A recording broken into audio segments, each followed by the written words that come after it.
തെന്നിന്ത്യയിൽ നിന്നും ഒരു വെടികുണ്ട് പടം. തമിഴ് ഡയറക്ടർ ഹരിയണ്ണൻ ചിയാൻ വിക്രമിനെ നിർത്തിപ്പണിയ സ്വാമി സിനിമയുടെ സെക്കൻഡ് പാർട്ട് സ്വാമി സ്ക്വയർ. സോ ഗൈസ്, സിനിമയുടെ തുടക്കത്തിൽ തന്നെ ഒരു കലിപ്പൻ തന്റെ കാന്താരിയുമായി ഒളിച്ചോടും.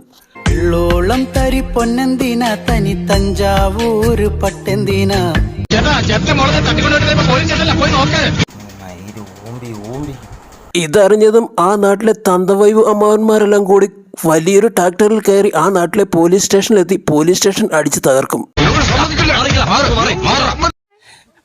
ഈ സമയത്താണ് വിക്രോണന്റെ ആറുചാമി ക്യാരക്ടറിന്റെ ഇൻട്രോ.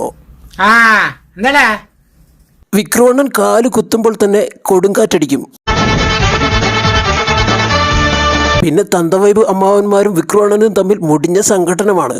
നാട്ടുകൂട്ട അമ്മാവന്മാരെ എല്ലാം അടിച്ചൊതുക്കിയതിനു ശേഷം വിക്രോണൻ കലിപ്പനെയും കാന്താരിയെയും ഒന്നിപ്പിക്കും. ഇന്ന് നമ്മുടെ ജിമ്മിയുടെയും ലിസയുടെയും കല്യാണ നാളാണ്. അപ്പം എല്ലാവരുടെയും അനുഗ്രഹവും പ്രാർത്ഥനയും ഇവർക്ക് രണ്ടുപേർക്കും ഉണ്ടായിരിക്കണം. ഇനിയുള്ള അങ്ങോട്ടുള്ള ജീവിതം സുഖകരമാകട്ടെ എന്ന് പ്രാർത്ഥിക്കുന്നു. ഇതേ സമയം ആറുചാമിയണ്ണൻ മെയിൻ വില്ലനെ ചെങ്കൽ ചൂളയിലിട്ട് അൽഫാമാക്കിയ വിവരം അറിയാത്ത വില്ലന്റെ മകൻ അങ്ങ് ശ്രീലങ്കയിൽ അഴിഞ്ഞാടുകയാകും. എന്താടാ നീ കളിയാക്കിയത്? എന്റെ അച്ഛൻ പേടിച്ചോടിപ്പോയാണെന്നോ? ഇവന്റെ തന്തയ്ക്ക് വിളിക്കുന്നവരെ എല്ലാം ഓടിച്ചിട്ട് എറിഞ്ഞു വീഴ്ത്തി ഞരമ്പൊക്കെ കട്ട് ചെയ്ത് കളയും. പിന്നെ അയാൾ നേരെ വീട്ടിലെത്തി തന്റെ മമ്മയോട് ചോദിക്കും, എന്റെ അച്ഛൻ എന്താ പറ്റിയെന്ന് എനിക്ക് ഇപ്പോൾ തന്നെ അറിയണം. അപ്പോൾ തന്നെ അവന്റെ മമ്മ തന്റെ മേക്കപ്പ് ബോക്സിൽ നിന്ന് 3 കക്ക വാരി പ്രശ്നം വെച്ച് നോക്കും. ചന്ദ്രനിൽ ചോതിയിൽ കോതി. അപ്പോഴാണ് ഗൈസ് അവൻ ആ നഗ്ന സത്യം അറിയുന്നത്. അവന്റെ തന്തയ്ക്ക് എന്തോ അപകടം പറ്റിയിരിക്കുന്നു.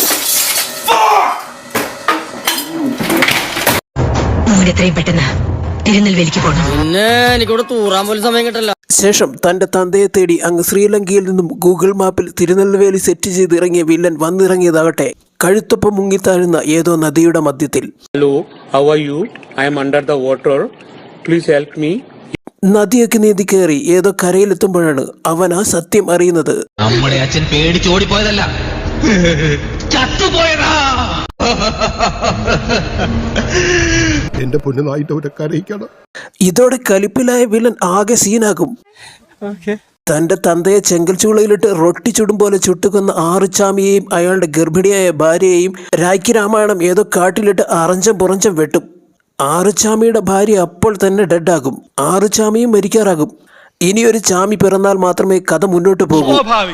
സോ ആറുചാമി മരിച്ചു വീണ ഭാര്യയുടെ വയറ് കുത്തിക്കീറി ഒരു കുട്ടിച്ചാമിയെ പുറത്തെടുക്കും. എന്നിട്ട് ആറുചാമിയും ഡെഡാകും.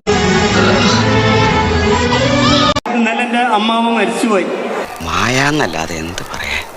ആ കുട്ടി വിക്രോണൻ വളർന്ന് വലിയ വിക്രോണനാകും. അയാളുടെ പേരാണ് രാമസ്വാമി.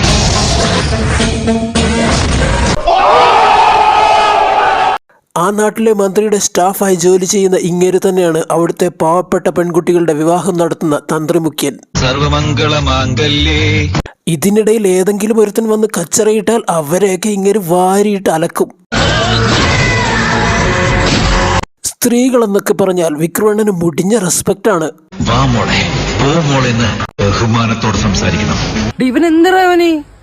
അങ്ങനെ ഇരിക്കെ കുറെ ഗുണ്ടകൾ വന്നിട്ട് മന്ത്രിയുടെ മകളെയും തട്ടിക്കൊണ്ടുപോയി അവളുടെ ഡ്രസ്സൊക്കെ വലിച്ചു കീറി മുഖത്ത് തുപ്പും. ഇതറിഞ്ഞതും വിക്രോണൻ പറന്നു വന്ന് വില്ലന്റെ മുഖം പിടിച്ച് ഭിത്തിയിൽ ഉരയ്ക്കും.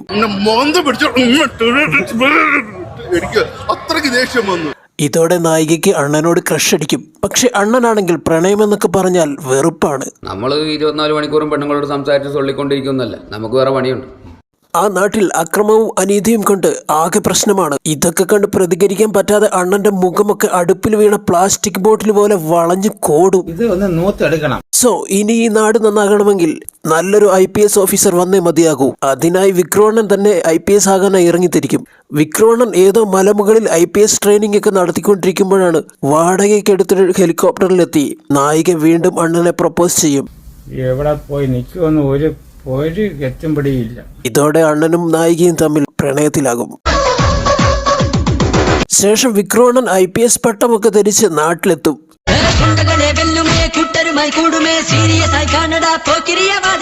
ഈ പാട്ട് പാടി ഞാൻ ദിവസവും കരയാറുണ്ട്. വിക്രോണൻ കാലുകുത്തിയതും ട്രാൻസ്ഫോമറൊക്കെ നിന്ന് കത്തും. തെങ്ങിൽ നിന്നും തേങ്ങയൊക്കെ കൊലയോടെ പറഞ്ഞു വീഴും. നമ്മള് അണ്ണന്റെ തേങ്ങാക്കൊലപറി കണ്ടതോടെ നാട്ടിലെ വില്ലന്മാരൊക്കെ ഓടി രക്ഷപ്പെടും. അങ്ങനെ ആ നാടൊക്കെ ഒന്ന് ക്ലീൻ ആക്കി വരുമ്പോഴാണ് ഇങ്ങേരുടെ തந்த ആറുചാമിയെ ഊക്കിക്കൊന്നുവിട്ട വില്ലന്റെ റീ എൻട്രി. രാവണൻ ആ നാട്ടിലാകെ അക്രമം അഴിച്ചുവിടും. ഏതോ പടക്കക്കടയിൽ ഗുണ്ടിട്ട് പൊട്ടിച്ചിട്ട് ആ തീയിൽ വാണം വിട്ട് കളിക്കും. വിക്രോണൻ അപ്പം തന്നെ വില്ലന്റെ ശിങ്കിടികളെല്ലാം അടിച്ച് എയറിൽ കയറ്റും. ആറസ്വാമിയുടെ മകൻ രാമസ്വാമി. എന്നിട്ട് വാണം വിട്ട് ക്ഷീണിച്ച് കിടക്കുന്ന വില്ലന്റെ അടുത്തെത്തി. ഞാൻ 10 മാസം വയറ്റിൽ കിടന്ന് 10 ദിവസം ആശുപത്രി കിടന്ന് 10 നിമിഷം കൊണ്ട് പ്രസവിച്ചുണ്ടായതല്ലടാ. ആടുന്ന പശുവിനെ ആടിക്കറക്കണം, പാടുന്ന പശുവിനെ പാടിക്കറക്കണം, ഓടുന്ന പശുവിനെ ഓടിക്കറക്കണം, അനുസരിക്കാത്ത പശുവിനെ കെട്ടിയിട്ട് കറക്കണം. അതിനിടയിലൂടെ ഇങ്ങേരുടെ കൊണച്ച പിക്കപ്പ് ലൈൻ. ഞാൻ പോലീസല്ല, ഞാൻ സ്വാമിയല്ല,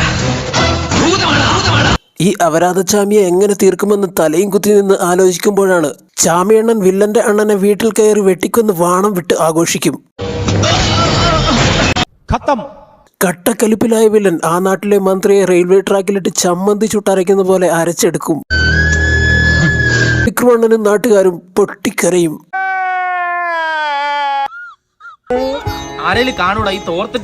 ശേഷം രാജസ്ഥാൻ മരുഭൂമിയിലിട്ട് വില്ലനെ സ്കെച്ച് ചെയ്ത വിക്രമണ്ണൻ ആ വെടിയുണ്ട് എന്റെ നേർക്കല്ലേ വരുന്നത്, മാറിക്കളയാം.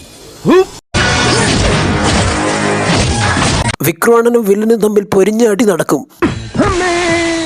വില്ലൻ വിക്രമണ്ണനെ വാരി അലക്കും.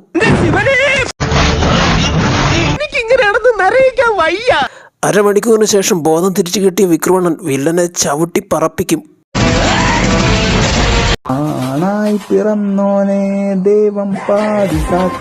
പിന്നീട് അയാളെ ആ മരുഭൂമിയിലിട്ട് പച്ച വെള്ളം പോലും കൊടുക്കാതെ പട്ടിണിക്കിട്ട് കൊല്ലും.